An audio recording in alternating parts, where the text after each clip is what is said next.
Elisa telah berbicara kepada perempuan yang anaknya dihidupkannya kembali. Katanya, "Berkemaslah dan pergilah bersama-sama dengan keluargamu, dan tinggallah di mana saja engkau dapat menetap sebagai pendatang. Sebab Tuhan telah mendatangkan kelaparan yang pasti menimpa negeri ini 7 tahun lamanya." Lalu berkemaslah perempuan itu, dan dilakukannya seperti perkataan abdi Allah itu.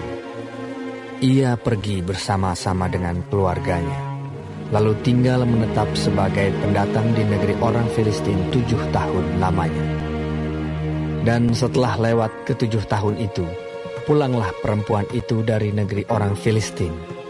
Kemudian ia pergi mengadukan perihal rumahnya dan ladangnya kepada raja. Raja sedang berbicara kepada Gehazi, bujang abdi Allah itu. Katanya, "Cobalah, ceritakan kepadaku tentang segala perbuatan besar yang dilakukan Elisa." Sedang ia menceritakan kepada raja tentang Elisa menghidupkan anak yang sudah mati itu, tampaklah perempuan yang anaknya dihidupkan itu datang mengadukan perihal rumahnya dan ladangnya kepada raja. Lalu berkatalah Gehazi, "Ya Tuanku Raja, inilah perempuan itu, dan inilah anaknya yang dihidupkan Elisa." Lalu raja bertanya-tanya, dan perempuan itu menceritakan semuanya kepadanya. Kemudian raja menugaskan seorang pegawai istana menyertai perempuan itu dengan pesan, "Pulangkanlah segala miliknya dan segala hasil ladang itu, sejak ia meninggalkan negeri ini sampai sekarang." Elisa masuk ke Damsyik, dan pada waktu itu Ben-Hadad, raja Aram, sedang sakit. Ketika dikabarkan kepada raja, "Sudah datang abdi Allah kemari," berkatalah ia kepada Hazael, "Ambillah persembahan, pergilah menyongsong abdi Allah itu, dan mintalah petunjuk Tuhan dengan perantaraannya. Sembuhkah aku dari penyakit ini?" Lalu pergilah Hazael menyongsong dia. Diambilnyalah persembahan berupa segala barang yang indah-indah dari Damsyik, sebanyak muatan 40 ekor unta.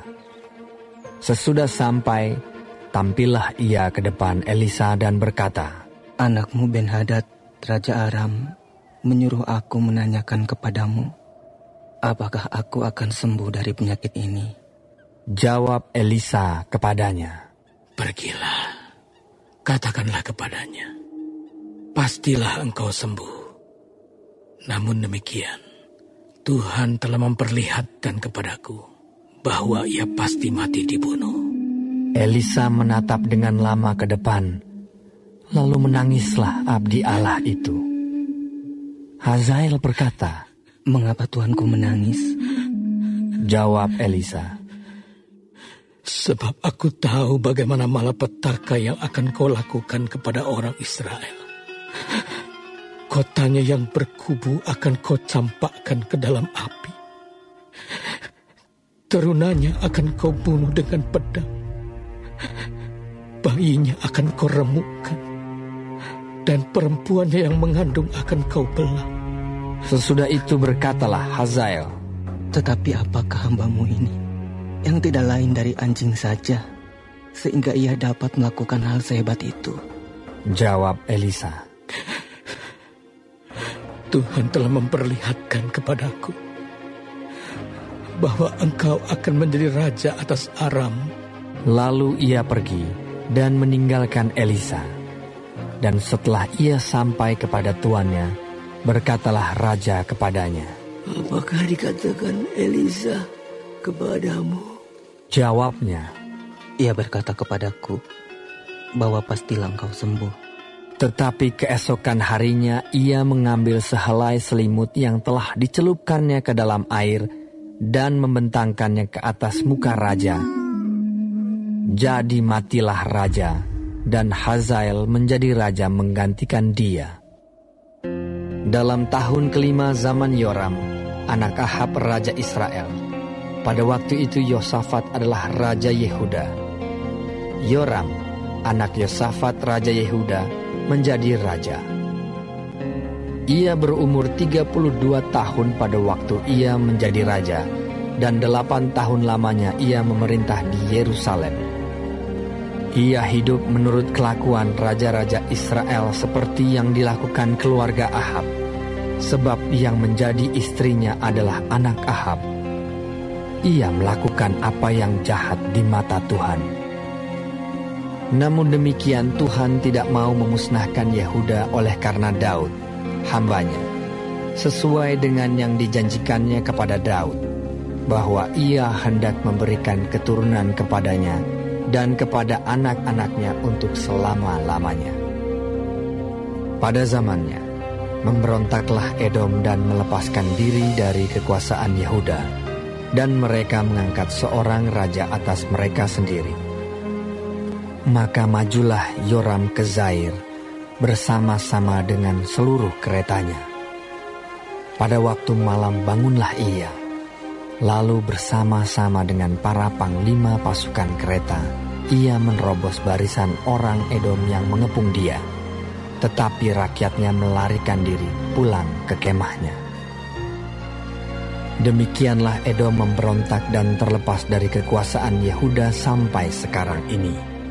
Lalu Libna pun memberontak pada masa itu juga.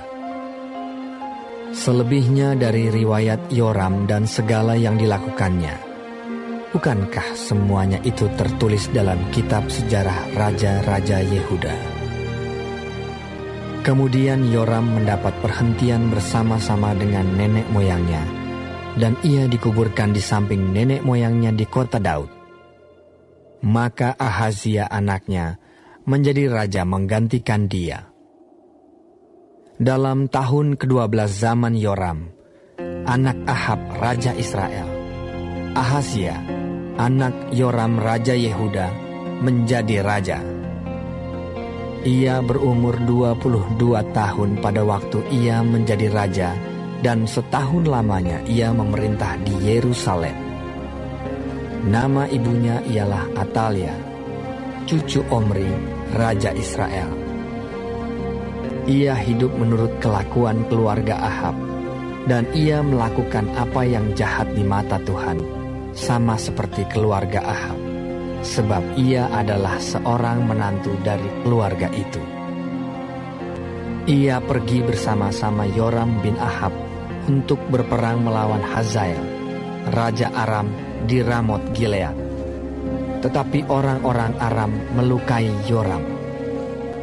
Kemudian pulanglah Raja Yoram ke Yisrael, supaya diobati luka-lukanya yang ditimbulkan orang Aram di Rama, pada waktu ia berperang melawan Hazael, raja Aram. Dan Ahazia, anak Yoram raja Yehuda, pergi menjenguk Yoram bin Ahab di Yisrael, karena dia sakit.